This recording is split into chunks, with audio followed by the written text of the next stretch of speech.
Chers amis, bonsoir. Nous nous retrouvons ce soir pour ce temps de prière et de méditation dans le cadre de la semaine de prière pour l'unité des chrétiens. Je suis comme hier avec le pasteur Xavier Langlois. C'est lui qui nous propose sa méditation du jour. Aujourd'hui, nous sommes invités avec le thème « Je ne vous appelle plus serviteur, je vous appelle ami ». En filigrane, c'est plus qu'ami que nous entendons, car Jésus nous révèle que nous sommes enfants de Dieu, fils d'un même Père, frères et sœurs, unis dans l'amour, nous l'entendions hier soir. C'est pourquoi d'ailleurs nous prions ensemble Père en disant notre Père. Nous écouterons le pasteur qui nous révélera, qui nous dira ce que l'Esprit lui a suscité dans son cœur. Écoutons la parole de Dieu. Nous lisons dans l'Évangile de Luc au chapitre 4, ce sont les versets 1 à 4. Un jour, Jésus priait en un certain lieu. Quand il eut fini, un de ses disciples lui demanda « Seigneur, enseigne-nous à prier, comme Jean l'a appris à ses disciples. » Jésus leur dit « Quand vous priez, dites « Père, que chacun reconnaisse qui tu es, que ton règne vienne. Donne-nous chaque jour le pain dont nous avons besoin. Pardonne-nous nos péchés, car nous pardonnons nous-mêmes à tous ceux qui nous ont fait du tort envers nous.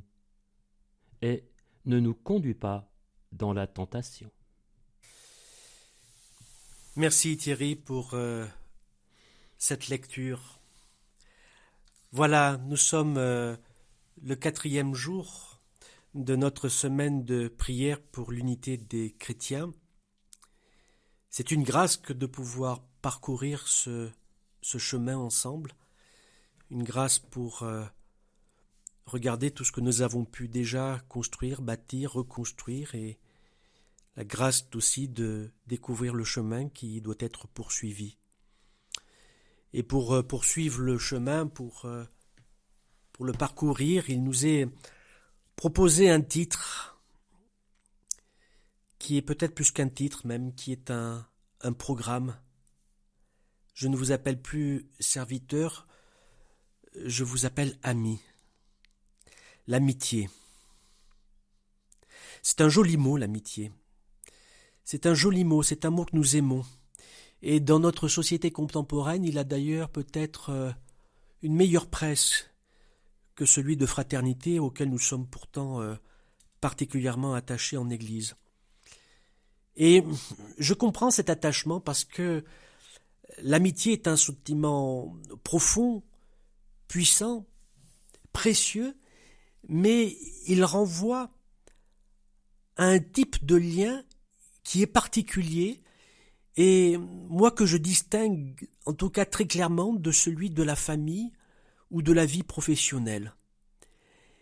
Et ce lien, il se distingue parce que les amis, ce sont ceux qu'on se choisit. Ce sont ceux que l'on veut près de soi. Ceux dont la présence nous fait du bien, nous aide, nous remplit d'une manière ou d'une autre. Je choisis mes amis. Voilà. Je ne choisis pas mon père, ma mère, je ne choisis pas mes frères, mes sœurs, je ne choisis pas mes collègues de travail. Les amis, ce sont ceux que je me choisis, ceux que je veux être proches de moi. Alors, la difficulté, c'est que, est-on sûr de son choix ? Peut-on être sûr de son choix ? Moi, je connais quelqu'un qui avait 12 amis. Il y en a un qui l'a trahi, l'autre l'a renié, et les 10 autres l'ont abandonné. Il est une formule que nous avons tous entendue, ou même dite, à savoir que les vrais amis, on les découvre à l'heure des difficultés. Alors le texte biblique qui nous est proposé, comme une déclinaison de l'amitié, est le texte de cette prière qui est absolument fondamentale dans notre vie spirituelle, la prière du Notre Père, dans sa version courte de l'évangile de Luc. Cette prière qui appartient pour une large part à l'héritage juif, Jésus ici emprunte le kiddush, la prière juive, et c'est très intéressant d'ailleurs de faire des comparaisons. Mais pour nous chrétiens, la recevant de Christ, elle devient un lieu où nous nous retrouvons et à partir de laquelle nous nous construisons. Cette prière, elle est fondamentale parce que elle nous rappelle d'abord un horizon qui nous dépasse et qui nous attire tout à la fois. Cette prière nous parle du royaume de Dieu et nous pose devant l'attente de ce royaume. Ce faisant, cette prière nous construit dans notre identité. En disant cette prière, nous sommes invités à nous rappeler ce qui fonde notre identité profonde de chrétien. Et ce que nous sommes réellement en tant que chrétiens, et c'est l'originalité de l'identité chrétienne, c'est qu'elle est moins marquée par le passé que par notre avenir. Notre passé compte, évidemment, car dans notre passé, il y a l'événement Christ et l'événement du salut. Mais le Christ est venu au milieu des hommes pour leur révéler ce règne qui vient, pour leur révéler à quel monde ils appartiennent vraiment. C'est donc un renversement difficilement compréhensible pour l'homme, et on est tous un peu comme ça, qui vaquons le nez collé sur le réel, mais c'est ce que nous dit l'Évangile. Ce que nous sommes vraiment, au fond, il est en germe au fond de nous, il est en gestation, il est en devenir, et il atteindra sa plénitude dans le règne de Dieu. L'apôtre Paul, c'est en Corinthiens, je crois, a cette formule, lorsqu'il parle du temps qui vient, il dit, mais alors c'est le temps où je serai vraiment connu, et nous nous connaîtrons nous-mêmes. Le temps du Christ, le temps de ce règne qui vient, est tout à la fois le temps de la révélation du Fils de Dieu, du Fils de l'homme, mais le temps de notre propre révélation, où nous serons révélés à l'image du Fils. Donc cette promesse est une véritable bénédiction parce qu'elle nous dévoile l'avenir et elle nous parle d'avenir, et en ces temps-là, c'est quand même une parole, une promesse qui est fondamentale à prendre pour soi, c'est qu'elle nous dévoile l'avenir comme un accomplissement, comme une promesse, comme une réalisation. Tout dans notre univers aujourd'hui nous barre l'avenir. Quand nous parlons d'avenir, que ce soit à travers les médias, à travers tout ce que nous savons et tout ce que nous suivons au jour le jour, l'avenir est barré par la menace sanitaire, économique, sociale, psychiatrique, tant les gens vont mal. L'avenir est de partout barré par la souffrance, par le soupçon. Eh bien, au moins entendant l'Évangile qui nous parle de l'avenir comme un lieu d'accomplissement, comme un lieu de réalisation. L'Évangile qui nous dit, mais nous pouvons regarder devant nous en y disant que voilà, ce devant nous est offert comme un cadeau et comme quelque chose de précieux.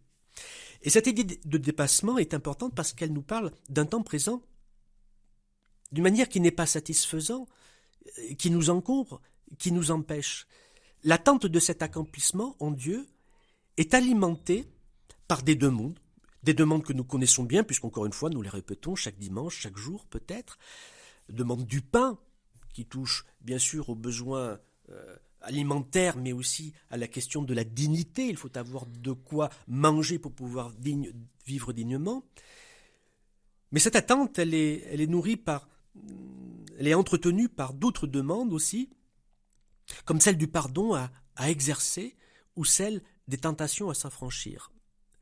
Bref, ce que j'entends et ce que je lis à travers ces demandes, c'est que nous ne nous découvrons pas seulement l'être qui est promis à l'avenir de Dieu, mais nous découvrons aussi l'être qui est en lutte contre lui-même et qui se place devant Dieu pour grandir autrement.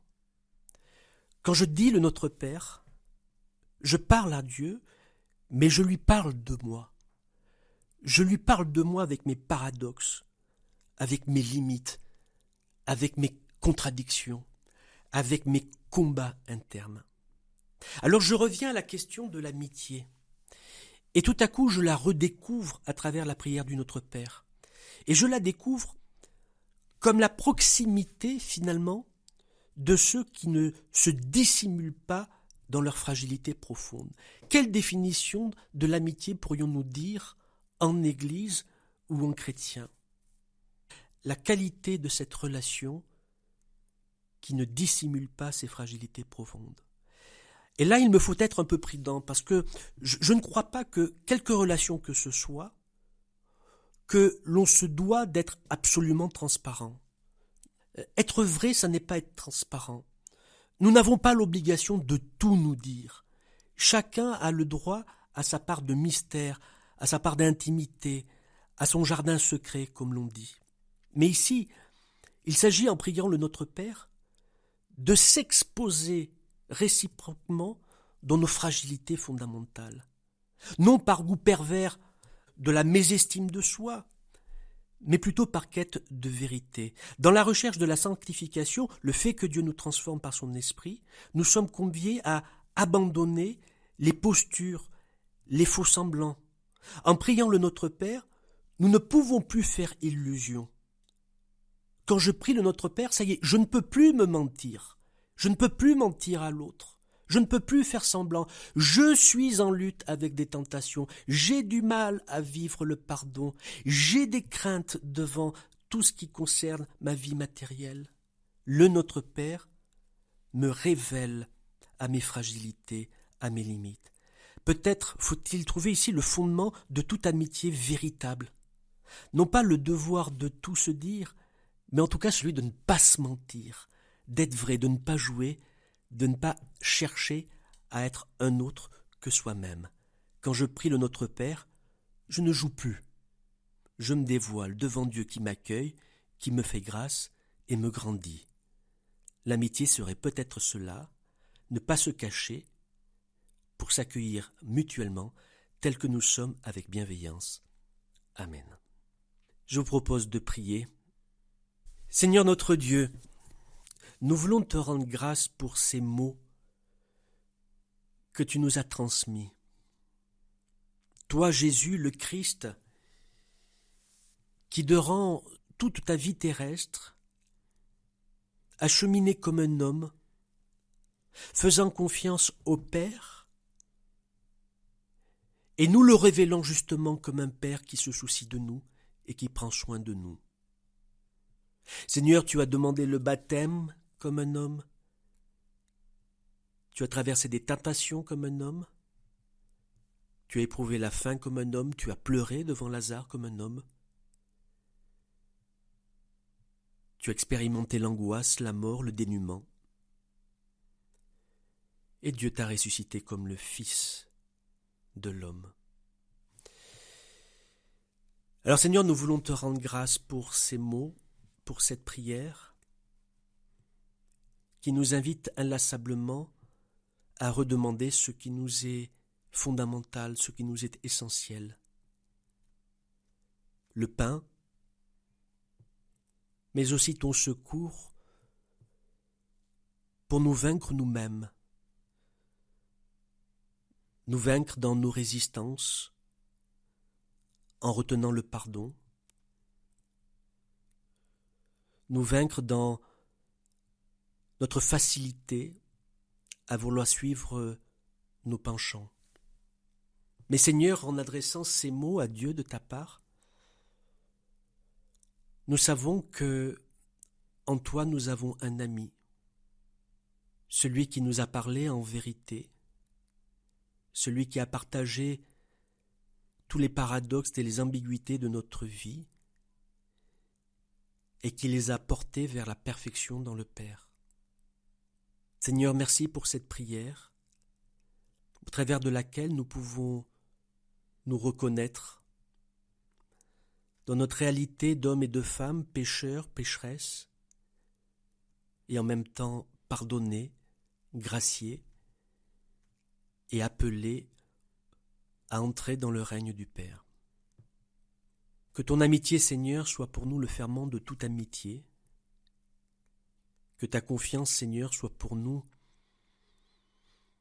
l'audace d'abandonner toutes les postures, toutes les illusions, et que dans la simplicité que permet ton esprit, nous puissions mutuellement nous accueillir mutuellement nous faire grâce, en toi et par toi.